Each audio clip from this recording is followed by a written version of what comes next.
शुरुआत किसने किया? अगर एक्शन का रिएक्शन हुआ, रिएक्शन तो दिख रहा है, एक्शन किसने था? शुरुआत किसने किया? शुरुआत कुकीज ने की। कुकीज ने किया। 100-200 कुकीज को फांसी दे दीजिए, देखिए अभी मामला ठीक हो जाएगा। 100-200 कुकीज का घर गिरा दीजिए, देखिए मामला ठंडा पड़ जाएगा। 100-200 कुकीज का आप narco polygraph brain mapping test कर लीजिए, बड़ा क्लियर हो जाएगा कि उनको चाइना से फंडिंग हो रही है कि म्यांमार से उनको आ रहा है। और जो इतना ऑटोमेटिक और एडवांस उनके पास जो हथियार मिले कहां से आ रहा है, उनको कौन दे रहा है? कोर्ट का ऑर्डर तो एक बहाना था, एक्चुअल में मणिपुर को जलाना था।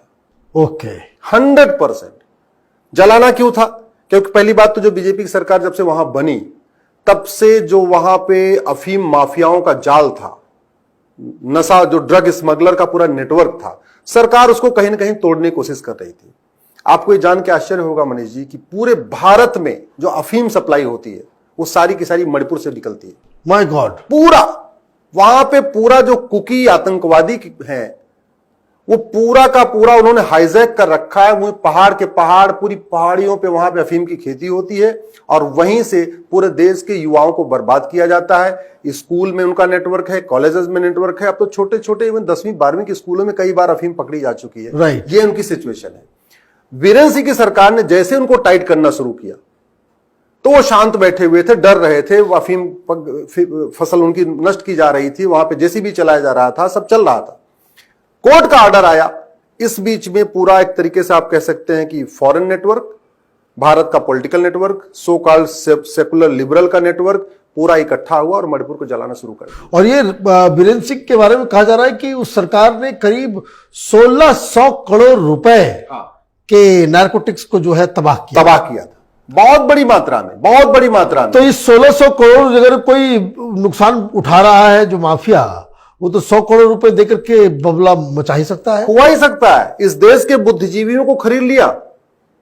इस देश के जो मणिपुर में घड़ियाली आंसू बहा रहे हैं, मैं कह रहा हूं ये बुद्धिजीवी बिक चुके हैं। जो घड़ियाली आंसू बहा रहे हैं, एक तरफा ये पत्रकार बिक चुके हैं।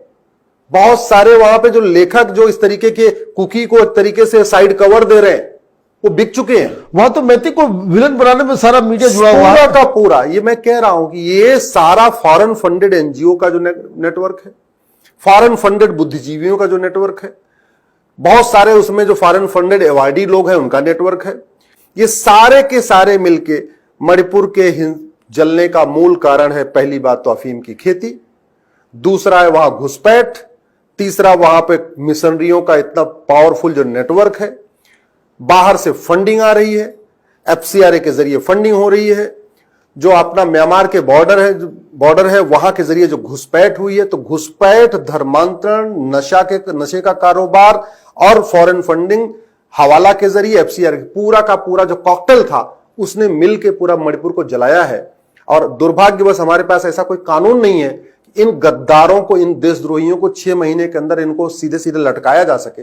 मुझे लगता है अगर चाइना जैसी व्यवस्था होती हमारे पास तो शायद, या रसिया की जैसी व्यवस्था होती तो मणिपुर का बहुत अच्छा इलाज हो जाता। लेकिन दुर्भाग्यवश हमारे पास न्यायिक व्यवस्था ऐसी है, पुलिस व्यवस्था ऐसी है, हमारे पास जो एविडेंस एक्ट है 1972 वाला चल रहा है, इंडियन पिनल कोड 1860 वाला चल रहा है, पुलिस एक्ट 1861 वाला चल रहा है। तो पूरा ये जो ढीला रवैया है उसी का फायदा उठा रहे हैं।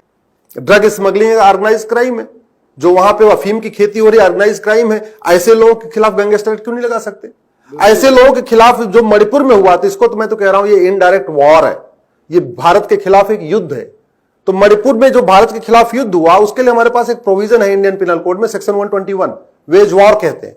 उसमें फांसी तक की सजा है, लगाना चाहिए और कोर्ट को बोलना चाहिए लगाओ इनके खिलाफ वेज वॉर लगाओ। इन्होंने पूरे मणिपुर को जलाया, मणिपुर में हिंसा फैलाई है। अल्टीमेटली इग्निशन पॉइंट कौन है? शुरुआत किसने किया मणिपुर को जलाने की? शुरुआत किसने किया? अगर एक्शन का रिएक्शन हुआ, रिएक्शन तो दिख रहा है, एक्शन किसने था? शुरुआत किसने किया? शुरुआत कुकीज ने की। कुकीज ने किया। 100-200 कुकीज को फांसी दे दीजिए, देखिए अभी मामला ठीक हो जाएगा। 100-200 कुकीज का घर गिरा दीजिए, देखिए मामला ठंडा पड़ जाएगा। 100-200 कुकीज का आप narco polygraph brain mapping test कर लीजिए, बड़ा क्लियर हो जाएगा कि उनको चाइना से फंडिंग हो रही है कि म्यांमार से उनको आ रहा है। और जो इतना ऑटोमेटिक और एडवांस उनके पास जो हथियार मिले कहां से आ रहा है, उनको कौन दे रहा है? उन्होंने खरीदा आया, पैसे से आया, कहां से? भाई पैसा बहुत चाहिए होता है, हथियार तो मुफ्त में मिलता नहीं है। मैं इसलिए कह रहा हूं मनीष जी, बहुत बड़ी हमारे सामने थ्रेट है। हम आजादी की 75वीं वर्षगांठ मना रहे हैं। मुझे तो 2047 बड़ा गंभीर दिख रहा है।